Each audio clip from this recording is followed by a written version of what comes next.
what a historic victory for England at Rawalpindi Cricket Stadium. They needed 8 wickets today to win, and it was all about baseball right from the start to that declaration. A lot of conjecture around it. 343 was the target for Pakistan, and jubilation all around. Ben Stokes, his captaincy has been near perfect in this test match. The Barmy Army was there to cheer them on in a full house in Rawalpindi Cricket Stadium. It was an amazing, electrifying atmosphere and thoroughly deserved. Well, this is how things panned out in the end. England, of course, made 657 in their first innings. Pakistan, in response, were bowled out for 579. And then came that brave declaration, 264 for 7. In response, Pakistan were bowled out for 268, with England winning by 74 runs. Hello and welcome to the Inverex Solar Energy Pitchside Show. What a historic victory for England. You know, the way they've approached this game throughout from the word go. I've got a very, very special guest here with me to talk us through how he's feeling in this particular moment. Ollie Pope and, of course, our usual David Gower. Ollie, many congratulations. I mean, just right from the word go, the kind of approach that England played with, a lot has been spoken about baseball. Talk us through what you're feeling and what this victory means for the England side. Tired, firstly. That was an amazing 5 days cricket. But honestly, probably the most special win I've ever been involved in. I think the way we played the first innings was amazing. I think sort of obviously Baz and Stokesy inspired us to sort of go out and express ourselves and play freely, and that we did. And then managed to fight for those 10 wickets, and with a lot of hard work in that first innings. And then, yeah, the second innings, there was no question we were always going to go for the win. So we wanted to try and get as quick a lead as we could, obviously, and then give ourselves a chance for that early declaration. And today was just amazing. I think the way Stokesy led us, his field placings, the tactics last night with the bounces early on, I think there was a lot of things that he did right. So although he didn't score his amazing runs as usual, he led us from the front. And yeah, it was an amazing win. You're sort of redefining ways in which Test cricket should be played, really. You know, we speak about baseball, but that declaration, you know, it was being referred to as rather brave and bold. Whose call was it? I really want to know. I think both Baz and Stokesy. I think there was always talk about making sure we had a bowl on them at day 4 to try and get 1 or 2 wickets. But I think we were a bit surprised as how early it came, the players. But I heard Stokesy talking with Baz, and they were keen to just do it. And I think it sums up how we want to play. We're prepared to entertain the people, entertain the viewers, at the risk of losing. But obviously, our chances of winning go up. So it's an exciting way of playing, and the boys are loving it. You seem to have this fearless way of playing. I mean, at any point as a player, did you feel that Pakistan might get over the line? Because there were moments in the game today where there was a bit of partnership, or, you know, what was the team talk around at that particular point? Yeah, I think probably inside everyone at times felt Pakistan were probably favourites at points. But then we managed to break the partnerships at just the right time. I think we managed to get the ball reverse swinging nicely. Jimmy Anderson, obviously an amazing bowler, and Ollie Robinson did his bit as well, which he was, with his reverse swing and his control, was just outstanding. And I think that applied the pressure on, and then we felt like we were controlling whether they wanted to go for the win or play for the draw. And I think that puts us in a good place, and we knew they had a few bowlers down the order that we could put the pressure on if we did get those breakthroughs as well. So that was the plan, but the bowlers were amazing. We saw from Ben Stokes right before tea, there was a team huddle, and he was having some kind of a discussion. What was that all about? I think it was just talking about, I think, that DRS decision. I think we didn't want to talk about it. We didn't want to dwell on it. I think we believed it was out. But at the same time, we didn't want to use that as an excuse and go, we should have had this decision, that decision. So I think that was the main thing, was to get into tea, clear our minds, refresh, and then we're going to go hard after tea. So I think, and that was a really good thing to do. David, I mean, a lot has been spoken about that declaration, England's approach. It is rather refreshing to see, because you look at the way Test cricket is played around the world, and then you look at England, they're obviously playing a completely different brand of cricket, but it's working. 100%. I mean, ever since the start of last summer, it's been a completely different look to the England team. You can sort of see a very different look on their faces. the body language is different. And I'd like to talk to Ollie in a moment about all that. I mean, that declaration was extraordinary. My quote yesterday to Zainab, when people were talking about dangling the carrot, was no, he's dangled the entire vegetable garden.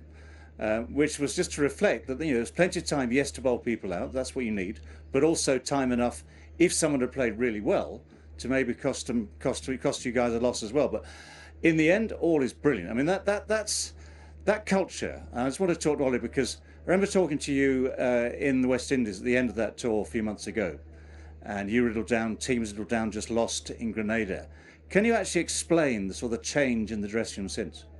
I think Test cricket's, obviously there's a lot of numbers, there's a lot of talk about technique, there's a lot of talk about, from a batting point of view, how a player's going to get you out the whole time. And I think Baz has come in, and Stokesy as well actually, and he's realised what a talented group we've got. And I think he's just tried to shift our mindsets a little bit from always worrying about getting out, worried about our technique, worried about what our head position's doing, our hands. And don't get me wrong, if you hit a bad run, that's going to still be talked about. But we started seeing things from a real positive point of view. I think for me, I'd use the example of, I remember getting out at Lords, got 2 low scores, first time batting at 3. And I said, I wasn't sure about cutting the ball because I thought I was going to nick it because it was bouncing a bit more. And he said, mate, if you cut it and you nick it, it's probably going to go over the slips. And I think that perfectly sums up my mindset in that if you do make a mistake, you could get a bit of luck go your way rather than just fear getting out the whole time. It's about seeing the opportunities. But that sort of moment, that sort of management has been key for you because going in at 3, which you hadn't done before, being given the responsibility, a lot of people love it when they get the hang of it. Others find that it just doesn't quite suit. But you've gone from strength to strength. Yeah, and I think I owe a lot to the guys up there. I think they'll obviously say it's down to me, but they've really helped me come out of my shell and play like I do for Surrey. And I'm really enjoying that role at number 3. And I think I've realised you don't have to be sort of a slower batsman and bat like not the openers now because they give it a whack. But in the past, I guess they've been seen to take the shine off the ball and really dig in. So I think it's good to change it and almost find a way of putting the pressure back on the bowlers, and that's how I see it at the moment. And I feel like I've got a game that can do that. It's going well. We've seen your batting, of course, and you batted really well. But just on keeping, of course, when did you find out that you will be keeping in this Test match? And then, just like, is that something that you particularly enjoy? I do enjoy it. I think batting number 3 and keeping in Pakistan when you're fielding, I don't know how long we fielded for. That's a lot. The body's tired, but I do enjoy keeping. But I play for Surrey with Folkesy, and he's the best keeper in the world, in my opinion.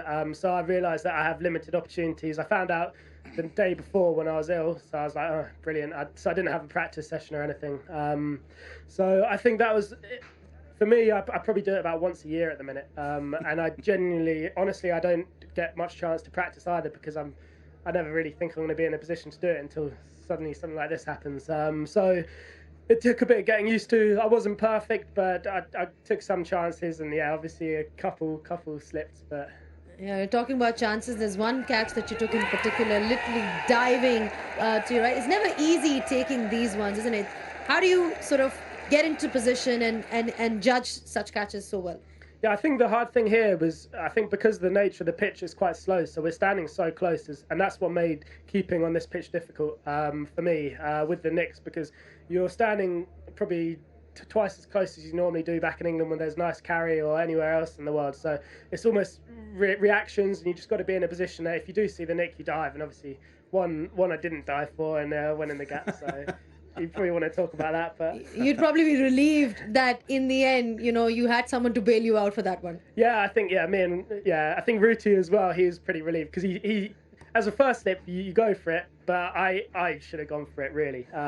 But I think we were both pretty relieved when Leachy found the pad there. Yeah. Okay. Parting thoughts. Can I say, it was 250 overs basically in the match. And up and down on they're nice young legs. I mean, they'll be absolutely fine. They won't feel a thing tomorrow. Yeah, the legs feel okay. Yeah, I think it's more of just the mental tax, and I feel physically I feel okay. Yeah, it's just great. Concentrate on every ball. But no, I did enjoy it though. Parting thoughts. Are you enjoying yourself here in Pakistan? We've had some great crowds in. Overall, just sum up your experience so far. Yeah, absolutely. I'm loving Pakistan. I think I love seeing the passion for cricket out here. It's amazing. I think similar to back home, people love it, but the people here, they're lovely. They're so welcoming to us, and I'm loving every bit of it. And the crowd, they've been amazing this week as well. Well, I'm not going to keep you here because I think you need to go back and celebrate with the side. Thank you so much for your thoughts, and of course, best of luck for the remaining tour. Thanks very much. Cheers. Yeah, and that was Ollie Pope with you. Of course, it is an incredible victory for England. We've got more for you, but it will only be after the short break.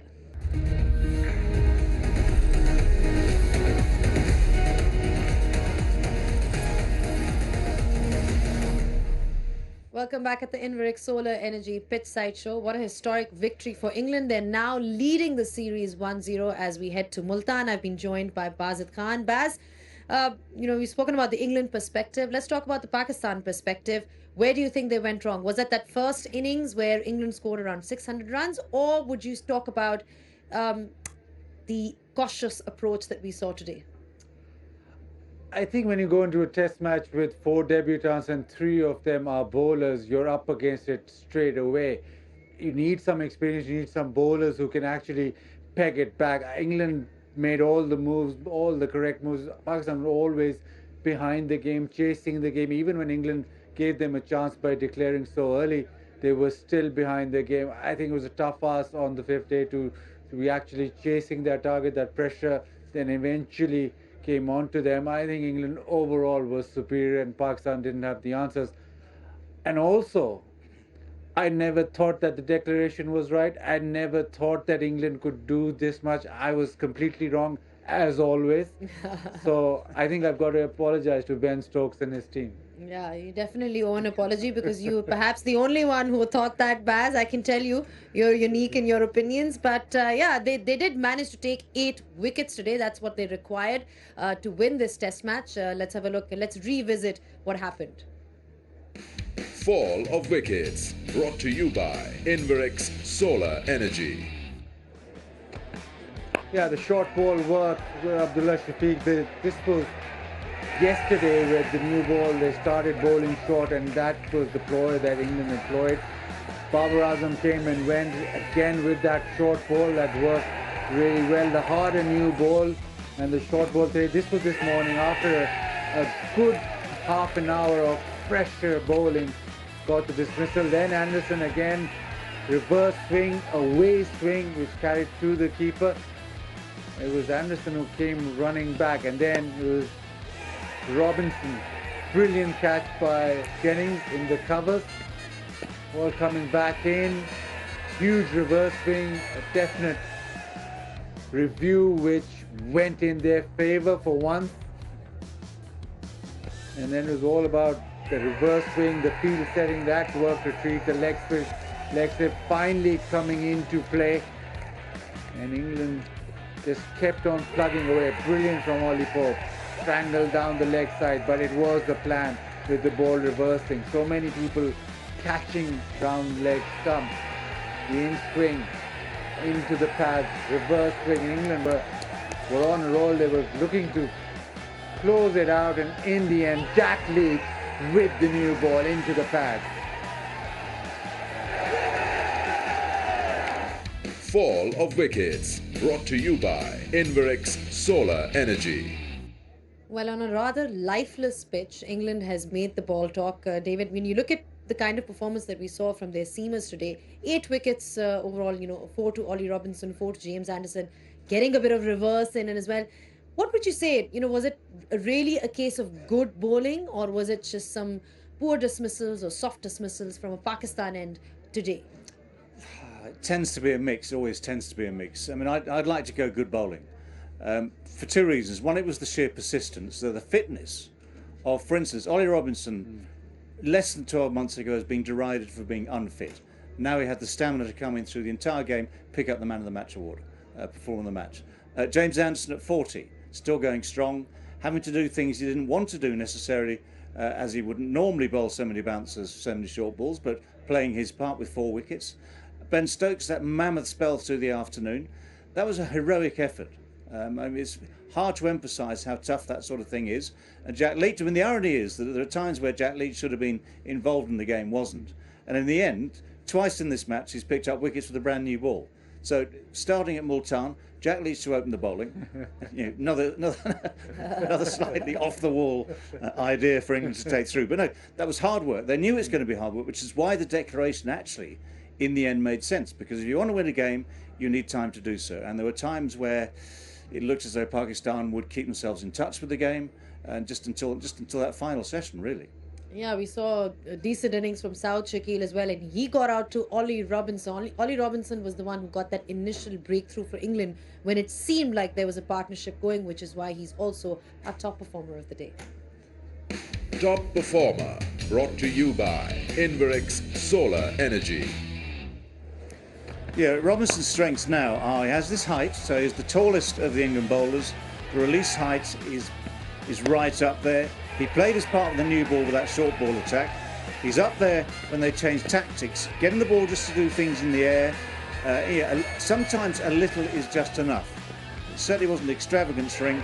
I mean, this catch from Joe Root was a real bonus. Down the leg side like that, really sharp catch. Top Performer, brought to you by Inverix Solar Energy. Yeah, we look at the England side, and Stuart Broad is obviously not here, Baz. I mean, that's the pair that you kind of look at, James Anderson and Stuart Broad. To be able to sort of step up in his shoes, I mean, he has been a part of the England side, but just the way he's come out and performed under pressure, but I mean under pressure in the way that they were looking for that win. They were hungry for that win. Just to step it up as per the occasion speaks volumes of what he adds to this England side. Yeah, the skill level was never a doubt. The way that he bowls was never a doubt. The skills that he has, the bounce that he's get, David alluded to that. It was always a matter of fitness, and yeah, he's come back, he's come stronger, he's come back into the side, and he's bowling those spells and getting these speeds up and making sure that every spell that he bowls has that same intensity. And then you go back again every time. You go back to Ben Stokes, that heroic spell. But the way that Ben Stokes is leading the side, yes, you want to bat this way, you want to bowl this way, but when things get tough, especially in the field, it's Ben Stokes who'll come up with that mammoth spell. Ben Stokes who'll take the ball. So everyone buying into that.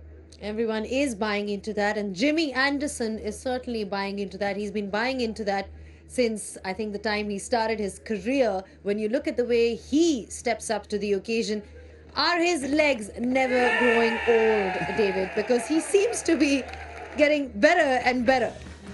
Well, I hope when he eventually retires that he donates them to medical science, because he does work so hard on his fitness, yes, and he looks after his body well, and he's got the desire. I mean, you can't do all this sort of stuff without the desire. I mean, many people have given up 3 or 4 years ago. That desire is important. I mean, you look at how England has performed. You know, there was a lot of talk around the pitch, Bazat, that, you know, we're probably going to be seeing a draw.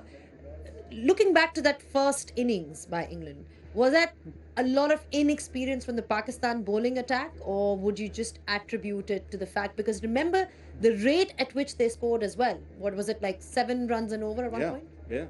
Yeah, I think that was where they set the game up. They played so quickly, or the run rate was a truly remarkable day of cricket. They got 500 in a day, and that too on a day where you didn't get 90 overs.